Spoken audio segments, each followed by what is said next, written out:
오늘의 헤드라인입니다. 국내 연구팀이 해양에서 탄소와 질소 순환의 핵심 역할을 하는 고세균을 감염시키는 신종 바이러스를 발견했습니다. 연구진은 새 바이러스의 발견으로 해양의 물질 순환을 이해하고 기후 예측을 하는 데 도움이 될 것이라고 밝혔습니다. 매일 아침 날씨와 함께 미세먼지 농도를 확인하는 게 일상이 된 요즘입니다. 미세먼지는 눈에 보이지 않을 만큼 입자가 작고 몸속에 침투하기 쉬워 그만큼 유해한데요. 날씨 학개론 첫 시간으로 미세먼지의 개념과 발생 원인에 대해 알아봅니다. 앞으로 침대나 마스크처럼 몸에 밀착해 쓰는 제품에 방사성 원료 물질 사용이 전면 금지됩니다. 또 방사성 물질을 사용해 가공 제품을 만들고 수출입하는 사람도 반드시 등록 심사를 거쳐 안전 기준을 충족시켜야 합니다. 소리가 잘 들리지 않거나 귀에 통증이 생기는 중이염은 유아나 소아에게 흔히 발생하는 질환인데요. 제때 치료하지 않으면 언어 발달이 지연되고 심한 경우 안면신경 마비나 뇌막염 등의 합병증까지 초래할 수 있습니다. 오늘 내문보고서에서는 감기처럼 흔한 질환인 중이염에 대해 알아봅니다.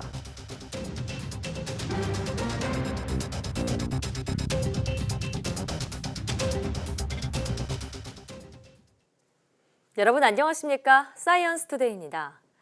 바다의 탄소와 질소 순환의 핵심 역할을 하는 해양 고세균을 감염시키는 바이러스가 발견됐습니다.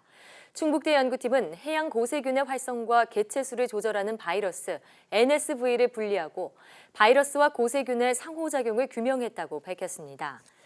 이 바이러스는 해양 고세균의 침투에 질소 산화작용을 멈추고 유기물이나 비타민을 방출하게 하는 것으로 밝혀졌습니다. 연구팀은 이번 발견이 해양물질 순환에 대한 이해를 넓혀주었다며 바이러스를 활용해 온실가스를 줄이는 방법을 찾을 수 있다고 설명했습니다. 그럼 연구진의 자세한 이야기를 직접 들어보겠습니다. 해양 고세균이 일반 이산화탄소를 고정을 해서 탄소원을 이용합니다. 그리고 암모니아를 산화함으로써 에너지원을 얻는데요. 이 과정 중에서 아산화질소라고 하는 지구 온실가스를 배출을 하게 됩니다. 바이러스가 그 해양 고세균의 성장을 저해하기 때문에 아무래도 이제 지구 온실가스인 아산화질소의 발생을 조절할 수 있지 않을까. 내일 새벽 지구의 그림자가 달 표면을 가리는 부분 월식이 아시아와 유럽 등 전 세계 대부분 지역에서 관측될 것으로 보입니다. 이번 월식은 우리 시각으로 내일 새벽 5시 1분에 시작해 새벽 6시 30분경에 달이 가장 많이 가려지는 최대식이 될 예정입니다. 월식 현상은 태양과 달 사이에 지구가 나란히 놓이면서 지구의 그림자가 달 표면을 가리는 천문 현상입니다. 미국 항공우주국과 전 세계 우주과학기구들은 인류 달 착륙 50주년을 며칠 앞두고 흔치 않은 부분 월식이 펼쳐지면서 우주 공간에서의 축하 행사가 될 것이라고 기대감을 나타냈습니다. 지난 4월 세계 최초 5G 상용화에 핵심적인 역할을 한 실무자들에게 표창장이 수여됐습니다. 과학기술정보통신부는 TTA 오충군 책임연구원과 통신 3사의 실무자 등 10명에게 장관 표창장을 수여했다고 밝혔습니다. 이번 수상자들은 업계와 유관기관의 추천을 받아 5G 연구개발과 표준화, 성과 확산, 서비스 품질 안정화 등 일선 현장에서 기여한 점을 고려해 선정됐습니다. 동남아 지역에서 유행하고 있는 댕기열을 일으키는 바이러스가 국내 서식 모기에서 처음으로 검출됐습니다. 보건당국은 전파 가능성이 낮지만 만일에 대비해 방역 강화와 인근 주민들에 대한 실태 조사에 나서기로 했습니다. 김형근 기자입니다. 현재 태국과 필리핀, 베트남 등 동남아에서는 댕기열 환자가 크게 늘고 있습니다. 태국의 경우 4만여 명이 감염돼 58명이 숨졌습니다. 베트남은 8만 1천여 명이 감염돼 4명이 사망했습니다. 국내에도 올 들어 90명의 환자가 신고됐는데 모두 해외에서 댕기열에 걸려 입국한 경우였습니다. 하지만 이번에 국내 모기에서 댕기열 바이러스가 발견돼 단순히 수입 감염병으로만 여길 수 없게 됐습니다. 질병관리본부가 이달 초 인천 영종도 을왕산에서 채집한 모기 100마리 가운데 2마리에서 댕기 바이러스 유전자가 나온 겁니다. 국내에 서식하는 모기에서 댕기 바이러스가 확인된 건 이번이 처음입니다. 주로 이집트 순모기나 흰줄 순모기를 통해 전파되는데 이번에 바이러스가 발견된 건 반점 날개 진목입니다. 유전자 분석 결과 태국 댕기열 바이러스와 99% 일치했습니다. 보건당국은 이 모기가 비행기를 통해 국내에 유입됐을 것으로 추정했습니다. 보건당국은 일단 댕기열 전파 가능성은 낮은 것으로 보고 있습니다. 바이러스 검출 뒤 추가로 채집한 천여 마리에서는 감염된 모기가 발견되지 않았기 때문입니다. 하지만 이 모기에 의한 국내 자체 환자 발생 가능성도 배제할 순 없어서 발견된 지역을 중심으로 집중 방제 작업을 벌이고 인근 주민에 대한 실태 조사에 나서기로 했습니다. 댕기열은 대개 증상 없이 지나가지만 갑작스런 고열과 두통, 근육통이 오기도 합니다. 또 치료가 늦어지면 치사율이 20%에 이릅니다. YTN 김영근입니다. 이렇게 댕기열을 일으키는 바이러스가 국내 서식 모기에서 처음으로 검출됨에 따라 보건당국이 감시 체계를 강화했습니다. 이에 따라 현재 인천시 보건환경연구원이 인천공항 외부에서 모기 채집을 위해 운영해온 매개체 감시 지역이 2곳에서 9곳으로 확대됩니다. 인천공항 검역소가 공항 내에서 운영해온 매개체 감시 지역도 기존 5곳에서 더 늘어날 예정입니다. 그동안 매개체 감시를 하지 않았던 지역 공항들 가운데 동남아를 오가는 비행기가 많은 곳은 이르면 다음 주부터 매개체 감시를 시작합니다. 또한 관계기관 회의도 열려 질병관리본부, 인천시청, 인천중구보건소, 공항공사, 인천공항 검역소 관계자 등이 인천공항 검역소에서 합동 방제 회의를 열 예정입니다.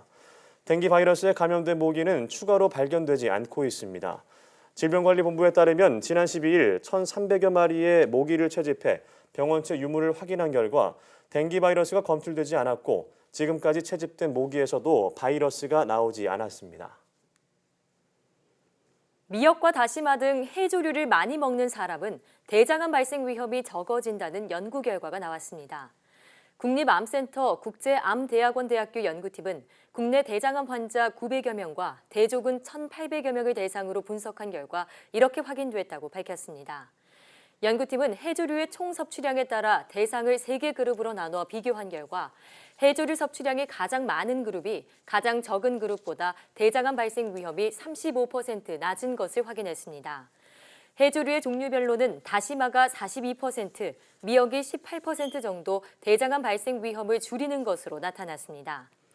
연구팀은 우리나라 근해에서 채취되는 미역과 다시마 등의 체내 항산화 기능을 높이는 생리활성 물질이 풍부하게 들어있어 대장암 예방에 영향을 주는 것으로 보인다고 설명했습니다.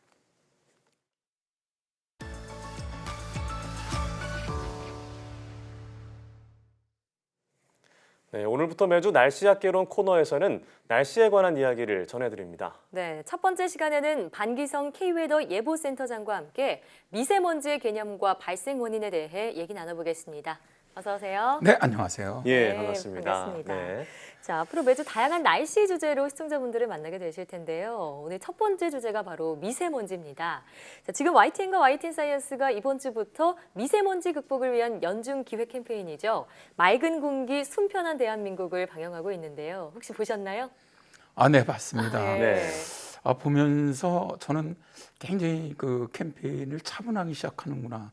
좀 그런 느낌을 받았습니다. 네. 그러니까 뭐 처음부터 요란 시끌벅적하게 시작하는 것이 아니라 네. 어떻게 보면 국민들에게 천천히 다가가는 듯한 그런 느낌이었는데 네. 개인적인 느낌입니다. 예. 내 시작은 미약하지만 내 나중엔 창대하리라. 끝은 그런 옛 상대하리라. 말씀이 생각나면서 네. 일단 맑은 공기, 숨 편한 대한민국 이 캠페인이 점점 더 많은 국민들에게 호응을 얻을 거라고 생각을 합니다. 네, 많은 시청자분들도 그렇게 느끼셨을 거라고 생각이 되고요. 자, 근데 최근에 하늘을 보면 최근 뭐 장마철이라 그래서 잠잠해진가 싶었는데 다시 미세먼지 농도가 좀 높아진 것 같습니다. 이유가 어디 있을까요? 최근에 이제 그 이전에는 우리나라가 오츠크의 고기압 영향을 주로 받다 보니까 이게 이제 동풍이 들어오게 되면은 우리나라는 대기질이 굉장히 좋아져요. 예. 그랬다가 이제 최근에 오면서 이동성 고기압으로 동해와 사해상으로 분리가 됐거든요. 그 이동성 고기압이 들어오면 이제 서풍의 영향을 받고 습기가 많이 들어옵니다. 네. 그러면서 이제 안기던 안개도 끼고 대기가 안정해지다 보니까 우리나라 자체에서 만들어진 이런 미세먼지가 좀 축적이 된 것도 있고요. 예. 여기다 이제 서풍이 불면은 중국으로부터 좀 더 유입이 됩니다. 그래서 이제 여름철에도 뭐 이런 현상은 가끔 나타나요. 그렇군요. 그러다가 이제 다시 최근에 대기가 불안정해지면서 소나기가 내리니까 좋아졌죠. 예. 자, 이제는 뭐 사계절 중에 미세먼지로부터 안심할 수 있는 계절은 없는 맞아요. 것 같다 이런 네. 생각도 드는데요. 그래서 오늘은 미세먼지에 대해서 자세히 알아보겠습니다. 네. 먼저 그 개념부터 살펴볼까요? 일단 미세먼지는 기상학에서 지름이 10마이크로메타 이하의 먼지를 말하죠. 이게 이제 1마이크로메타는 1000분의 1 밀리미터거든요. 우리가 이제 미세먼지를 이야기할 때 PM이라는 단어를 사용을 하는데 예. 여기서 이제 P는 파티큘레이터, 그러니까 미립자 상태고요. M은 메터, 물질의 머리 글자입니다. 예. 네. 그러니까 이 PM은 대기 중에 떠도는 고체나 액체의 작은 입자상 물질을 뜻하죠. 그렇군요. 근데 이제 미세먼지 중에서 입자의 크기가 더 작은 미세먼지를 초미세먼지 PM2.5라고 부르는데 네. 이거는 지름 2.5 마이크로미터 이하의 먼지를 말합니다. 근데 이제 미세먼지는 머리카락 굵기의 10분의 1, 초미세먼지 같은 경우는 머리카락 굵기의 20분의 1에서 30분의 1 정도로 매우 적어요. 그러니까 뭐 눈에 보이지 않죠. 그러다 보니까 측정이 매우 어렵습니다. 네. 그래서 이제 미세먼지의 양을 측정하고 표현할 때는 질량 단위를 쓰죠. 세제곱미터당 몇 마이크로램 예. 이런 단위를 사용하게 됩니다. 네, 입자가 정말 눈에 보이지 않을 만큼 작기 때문에 몸속에 침투하기 쉽고 그만큼 인체에 유해한 것 같은데요. 자, 이런 미세먼지가 발생하는 원인을 또 예보관님께서 좀 직접 말씀해 주시죠. 일단 미세먼지 발생원은 자연적인 것, 또 인위적인 것으로 구분이 됩니다. 네. 자연적인 발생원은 뭐 흙먼지라든가 바닷물에서 생기는 솜가루라든가 식물의 꽃가루 뭐 이런 것들이 있고요. 네. 인위적 발생원은 저 보일러나 배기가스 건설 현장 등에서 발생하는 날림먼지, 또 소각장 연기 이런 것들이 있습니다. 네. 또 이제 미세먼지는 굴뚝 등 발생원으로부터 고체 상태의 미세먼지로 나오는 경우 이게 이제 우리가 일차적 발생이라고 얘기를 하고요. 예. 네. 발생원에서는 가스 상태로 나온 물질이 공기 중에 다른 물질과 화학 반응을 일으키면서 미세먼지가 되는 경우 이게 2차적 발생이라고 얘기를 하는데 네. 이렇게 좀 나눠볼 수가 있죠. 석탄이나 석유 등의 화석 연료가 연소하는 과정에서 배출되는 황산화물이 대기 중에 수증기나 암모니아와 결합하는 등의 화학 반응을 통해서 예. 미세먼지가 만들어지는데요. 이것이 바로 2차적 발생에 속하게 됩니다. 그렇군요. 근데 이제 사실 2차적 발생을 굉장히 중요하게 보는 이유가요. 예. 네. 수도권만 하더라도 화학 반응에 의한 2차 생성 비중이 전체 미세먼지 발생량의 3분의 1을 차지합니다. 예.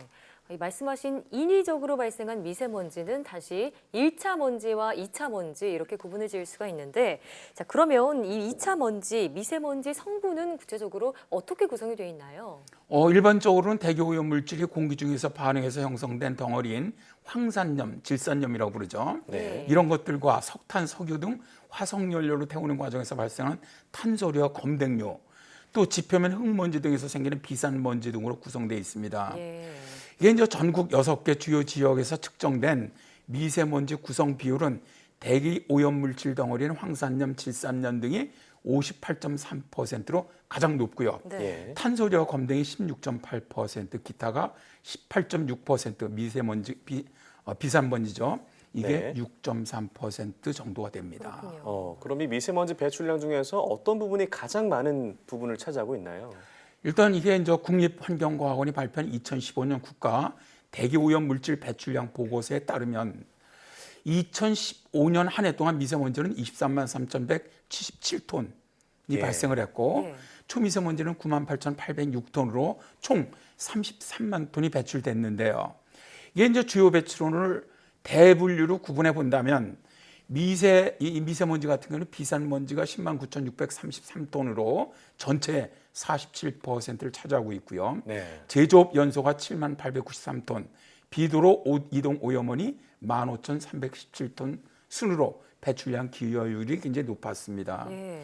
여기에 반해서 초미세먼지 같은 경우는 제조업 연소가 3만 6,317톤이었죠. 네. 36.8%를 차지하고요.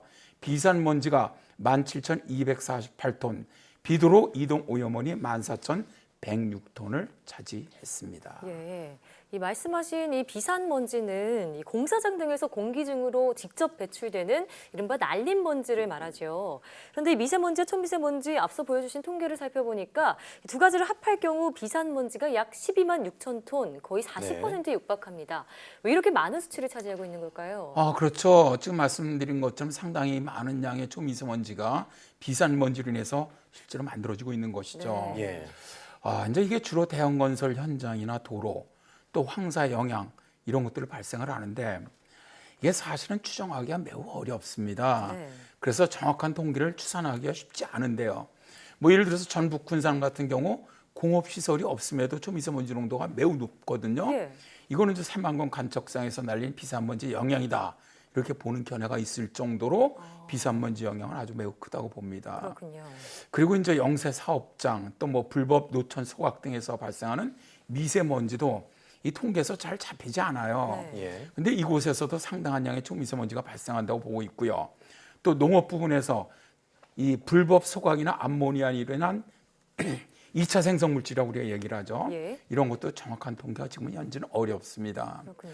그래서 이제 그만큼 정말 어느 분야가 정확하게 얼마나 영향을 미친다고 실제로 말하기가 쉽지는 않다는 네. 것이죠. 예, 그렇군요.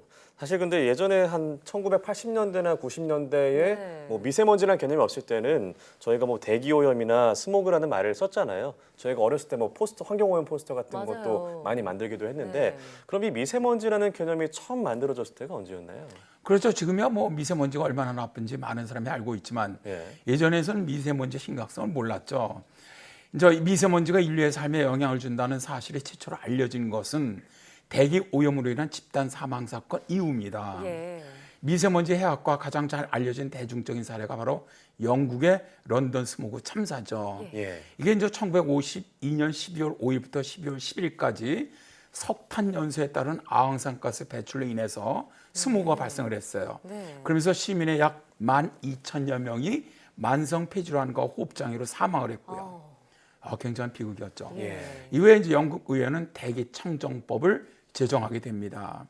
이런 일련의 사건을 겪으면서 세계보건기구는 초미세먼지와 미세먼지에 대한 대기질 가이드라인을 1987년부터 제정을 했고요.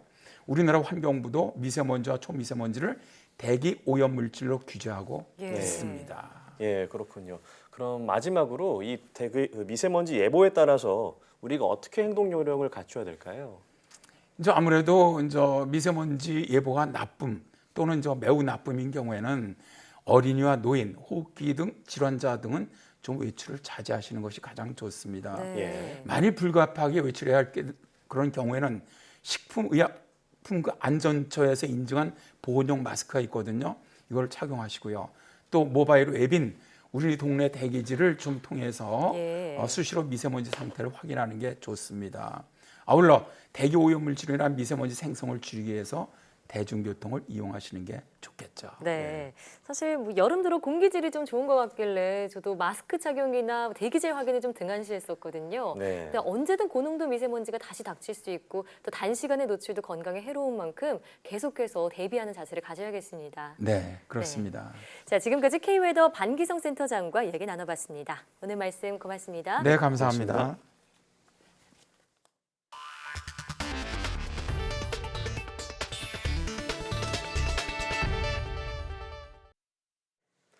지난해 대진 침대 사태를 시작으로 우리 사회 전반에 라돈 공포가 시작됐는데요. 침대와 같이 몸에 밀착해 쓰는 제품에는 방사성 원료물질 사용을 원천적으로 금지하는 개정 법률이 시행됐습니다. 이동은 기자입니다. 방사성 원료물질 사용이 금지된 품목은 침대와 베개, 마스크처럼 몸에 밀착해 사용하거나 착용하는 제품입니다. 이들 제품은 적은 양의 방사성 물질만 사용해도 상대적으로 피폭 설량이 높기 때문입니다. 화장품이나 향수 등 몸에 바르거나 뿌리는 제품, 숟가락이나 젓가락과 같이 음식물 섭취에 사용되는 제품도 대상에 포함됩니다. 또 팔찌나 귀걸이, 목걸이 등의 장신구와 안경이나 콘택트 렌즈 종류에도 방사성 원료물질 사용이 전면 금지됩니다. 이른바 음이온 효과를 내기 위해 방사성 원료물질을 사용하는 것도 허용되지 않습니다. 지금까지는 음이온 제품에 방사성 물질을 쓰더라도 연간 피폭설량이 기준치인 1mS만 넘지 않으면 위법이 아니었습니다. 하지만 앞으로는 제품 제조에 방사성 물질을 사용하는 것 자체가 금지되는 겁니다. 이 밖에도 방사성 원료 물질을 수출입하고 판매하는 사람뿐 아니라 해당 물질을 써서 가공 제품을 만들고 제품을 수출입하는 사람도 반드시 등록 심사를 거쳐야 합니다. 개정된 법률이 시행되게 되면 그간의 부적합한 용도와 목적으로 방사선 원료 물질이 생활 제품에 사용된 사례가 근절될 것으로 저희는 보고 있고요. 그렇게 되면 생활 방사선으로부터 국민 안전이 한층 강화될 것으로 기대하고 있습니다. 개정된 법안은 이미 시중에 판매되고 있는 제품들에는 적용되지 않습니다. 원안위는 기존 제품에 대해서도 라돈 측정 서비스 등을 통해 부적합 여부를 확인하고 조치할 계획입니다. YTN 사이언스 이동은입니다. 50cm 정도 크기의 초소형 드론을 3km 떨어진 거리에서 탐지할 수 있는 레이더 기술이 개발되었습니다. 대구 경북과학기술원 오대건, 미국 캘리포니아 주립대 김영욱 공동연구팀은 최대 탐지거리 향상을 위한 능동 위상배열 레이더 기술 등을 활용해 3km 이상 떨어진 드론을 탐지하는 데 성공했다고 밝혔습니다. 3km 떨어진 곳에서 드론을 탐지하는 기술은 현재 세계 최고 수준으로 꼽히는 이스라엘의 기술력과 맞먹는 수준입니다. 연구팀은 앞으로 다양한 외부 환경에서 여러 종류의 드론을 대상으로 한 드론 탐지 레이더 성능 검증 등을 진행할 계획입니다. 이번 연구 결과는 국제학술지 IEEE 지오사이언스 앤 리모트 센싱 레터스에 실렸습니다. 몇 년 전 미국의 유명 여배우 안젤리나 졸리가 자신의 돌연변이 유전체를 분석해 유방 절제 수술을 한 게 화제가 된 적 있죠. 전 세계적으로 인간 유전체 빅데이터 확보 경쟁이 치열한 가운데 우리나라에서도 유전체 연구와 투자가 본격화되고 있습니다. 이정우 기자입니다. 국내 암 환자에 대한 유전체 분석 자료입니다. 같은 종류의 암 환자이지만 유전자에 따라 고위험군과 저위험군으로 나뉩니다. 또 유전 환경에 따라 약 처방이 달라지고 치료 효과도 확연히 차이가 납니다. 우리나라에서도 유전자 분석으로 개인의 질병 원인을 발견해 정밀한 치료 방법을 찾는 맞춤형 의료 시대가 열릴 전망입니다. 시료를 가지고 유전체 데이터를 뽑아낸 다음에 그 데이터를 분석하는, 데이터를 크게 분석해서 컴퓨터 서버를 이용해가지고 대용량 데이터를 분석하는 작업을 주로 하고 있습니다. 한국생명공학연구원이 산업통상자원부와 대전시로부터 총 사업비 140억 원을 지원받아 오는 2022년까지 유전자의학산업진흥 유전체 분석 시스템 구축 사업을 벌입니다. 충남대학교 병원과 한국한의학연구원 등 관련 기관과 함께 한국인의 주요 질환을 진단하고 임상의학적으로 문제 해결 방안을 찾을 계획입니다. 이번 유전체 분석센터 1차 목표는 분석 시스템에 대한 인프라 구축과 함께 한국인 유전체에 대한 빅데이터를 확보하는 겁니다. 한국인 특이적인 질환들, 또 한국인의 생활 습관들을 반영한 여러 가지 유전체 기반 바이오마커들을 개발하는 데 큰 역할을 할 수 있습니다. 인간 게놈 해독 비용은 현재 한 명에 $1,000 수준. 유전체 분석을 통한 맞춤형 진단은 개인 맞춤형 질병 진단과 신약 개발 등 의료 산업에 새로운 바람을 불어넣을 전망입니다. YTN 이정우입니다. 노년기에 사회활동을 활발히 하면 인지기능이 떨어지는 것을 막을 수 있다는 연구가 나왔습니다. 미 하버드대 브리검 여성병원 연구팀이 63세에서 89살 남녀노인을 조사한 결과 이 같은 사실이 확인됐다고 밝혔습니다. 연구팀은 노인들이 가족이나 친구를 만나거나 자원봉사활동으로 보내는 시간을 조사하고 연구 시작 때와 3년 후 인지기능을 비교했습니다. 그 결과 사회참여활동이 적은 노인 집단은 활동이 많은 노인보다 큰 폭으로 인지기능이 떨어졌습니다. 다만 이런 결과는 연구 시작 때 뇌의 알츠하이머 치매의 원인으로 알려진 단백질, 베타 아밀로이드 플라크 수치가 상대적으로 높았던 노인들에게 해당했습니다. 베타 아밀로이드 플라크 수치가 낮은 노인들에게서는 이러한 연관성을 보이지 않은 것으로 나타났습니다.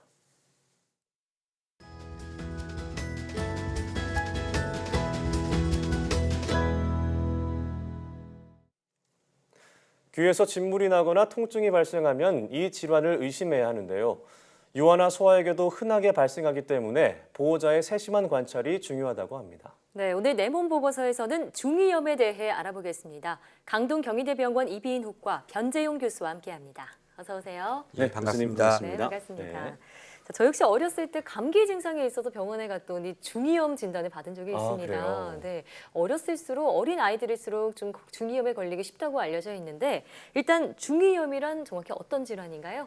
예, 먼저 우리 귀의 구조에 대해서 조금 이해를 하시면 편할 것 같습니다. 네. 우리 귀는 세 부분으로 나뉘게 되는데 맨 바깥쪽에 귓바퀴에서부터 웨이도를 거쳐서 고막에 이르는 부분을 우리가 웨이라 하고 고막부터 고막 안쪽에 뇌를 받치는 측두골까지를 우리가 중이라고 합니다. 이 네. 측두골 안에는 달팽이관과 균형감각을 담당하는 전정기관이 있는데 이 측두골을 저희가 뇌로 분류를 합니다.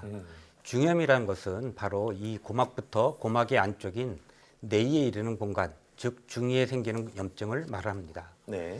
중이염은 소아에서는 주로 많이 생기는 급성 중이염이 있고요. 네. 급성 중이염 후에 통증이나 발열과 같은 특별한 증상 없이 염증에 의한 삼출물이 차는 삼출성 중이염이 있습니다.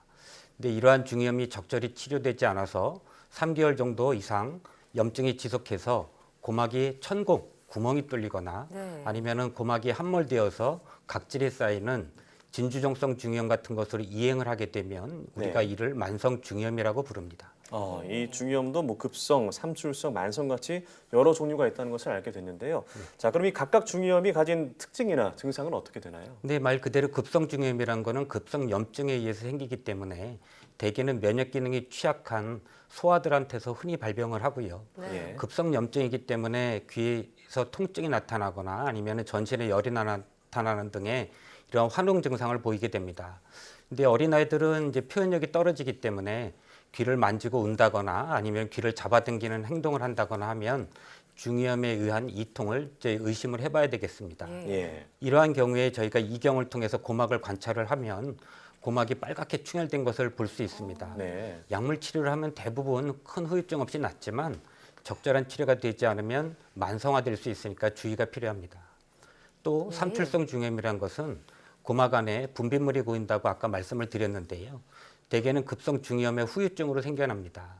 근데 여기서 중요한 것은 삼출성 중이염은 특별히 통증이나 열 같은 것이 없이 귀에 물만 차서 난청만 있게 돼서 보호자분들이 인지를 늦게 한다거나 예. 아니면 대수롭지 않게 생각해서 치료가 만약에 늦어지면 주로 이것들은 소아에서 많이 생기기 때문에 이제 난청으로 인해서 정상적인 언어 발달이 안 되고 예. 그에 따른 학업 능력의 장애나 인지 발달의 장애를 초래할 수 있기 때문에 특히 강조드리고 싶습니다. 네. 이 삼출성 중이염 말씀하신 대로 자각 증상이 없어서 질환인 걸 발견하기가 좀 힘들 것 같은데요. 예. 만약에 아이가 평소보다 좀 소리에 둔감하다면 귀 질환을 의심해보는 자세도 좋겠고요.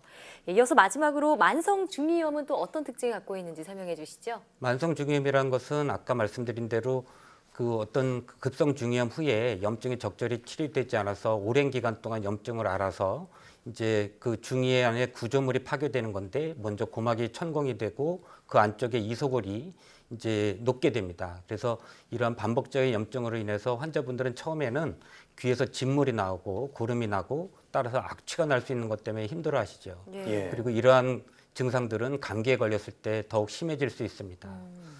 또한 만성 중이염은 이외에도 청력 저하고 귀가 멍멍하다고 하는 귀울림 등을 동반하는 경우가 많습니다. 네. 청력이 떨어지는 정도는 얼마나 많이 그 안쪽이 고막에 구멍이 크게 뚫렸나 아니면은 이소골이 파괴되었냐에 따라서 달라지는데 여기서 말씀드리고 싶은 것은 우리 중이각 안에는 통증을 느끼는 신경이 없기 때문에 환자분들이 통증이 없어서 또 난청은 천천히 진행하니까 익숙해져서 네.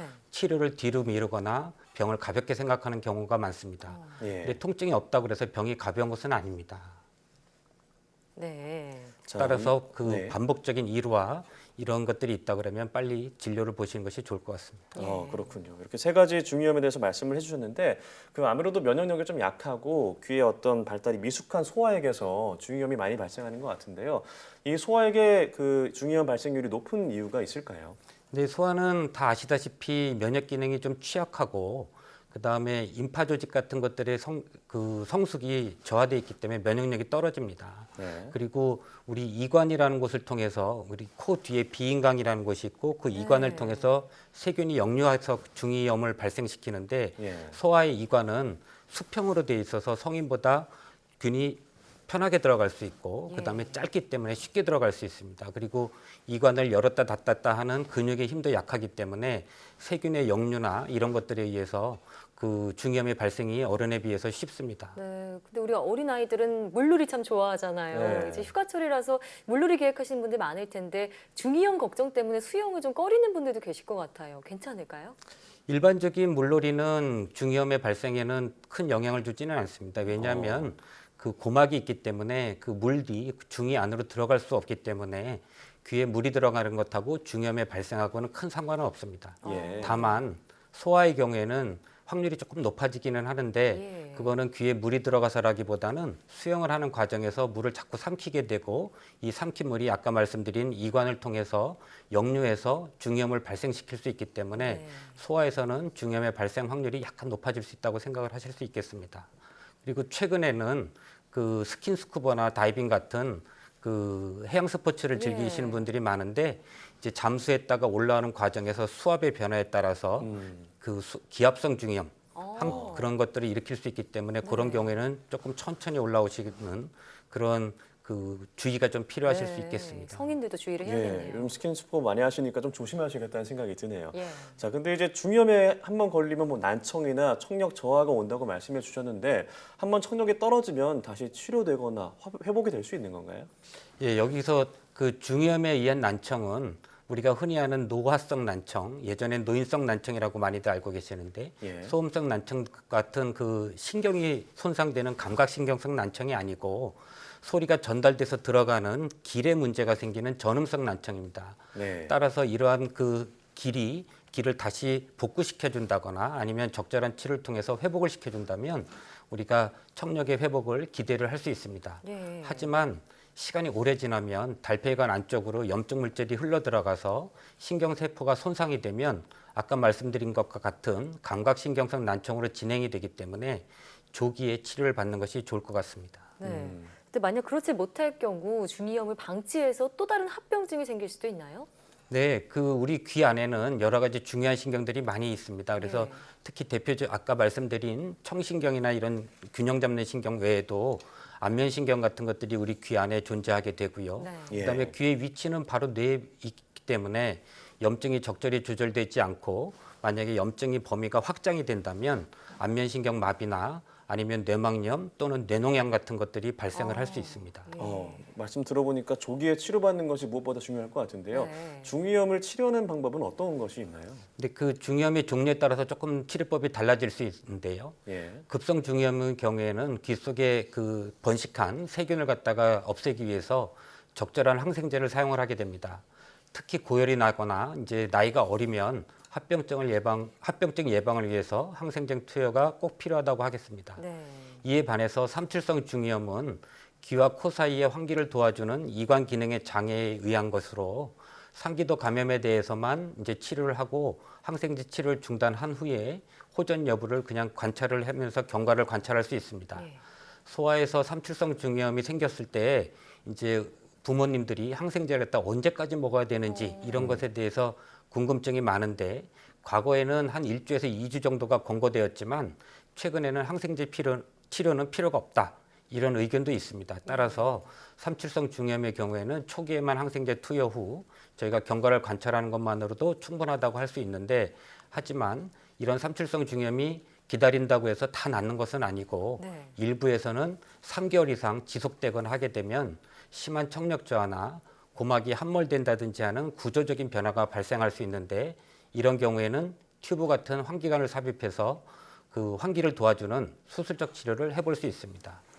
그럼 마지막으로 그 중이염을 예방하는 방법을 좀 간단하게 좀 설명해 주신다면 어떤 게 있을까요? 네, 아쉽게도 중이염을 예방할 수 있는 그 뚜렷한 방법은 없습니다. 근데 하지만 그 급성 중이염의 경우에는 우리가 어린이집이나 어떤 유치원 등의 집단 시설에 있어서 서로 간에 감기 같은 감염병을 옮겨서 발병률이 높아지고 그다음에 아주 어린 아이들의 경우에는 이제 공갈적곡제를 사용한다거나 간접 흡연에 노출된다거나 하면 그 급성 중이염의 발병이 높아진 걸로 되어 있기 때문에 그런 것들에 대해서 보호자분들이 충분히 인지하시고 그런 것을 피할 수 있는 환경을 만드는 것이 중요하고요. 또 만성 중이염의 경우에는 예방법이 없지만 네. 급성 중이염의 합병증으로 이행을 하는 것이기 때문에 급성 중이염이 생겼을 때 그것을 조기에 적절히 치료하는 것이 중요하다고 하겠습니다. 네, 참 어린 아이들은 또 올바른 위생 습관을 들이는 게 중요하겠고 그 이외의 중요함은 좀 제때 치료를 받는 것이 중요하겠습니다. 네. 지금까지 강동경희대병원 이비인후과 변재용 교수와 함께했습니다. 오늘 말씀 고맙습니다. 고맙습니다.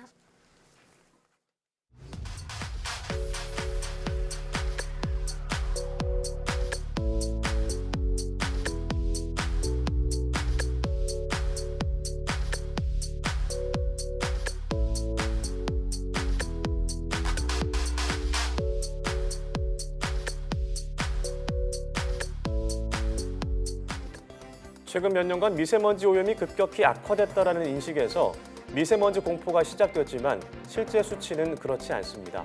산업화 시기였던 1980년대 대기 오염이 현재보다 4배에 달하는 등 훨씬 심각했다는 분석이 나왔는데요. 네, 과도한 공포심 조장은 문제가 있지만 한국의 대기가 깨끗하지 않다는 것 역시 사실입니다. 외부 요인만을 탓하기보다는 모든 분야에서 미세먼지를 줄이기 위한 근본적인 해결법을 찾아야겠습니다. 사이언스 투데이 오늘 저희가 준비한 소식은 여기까지입니다. 함께해 주신 여러분 고맙습니다.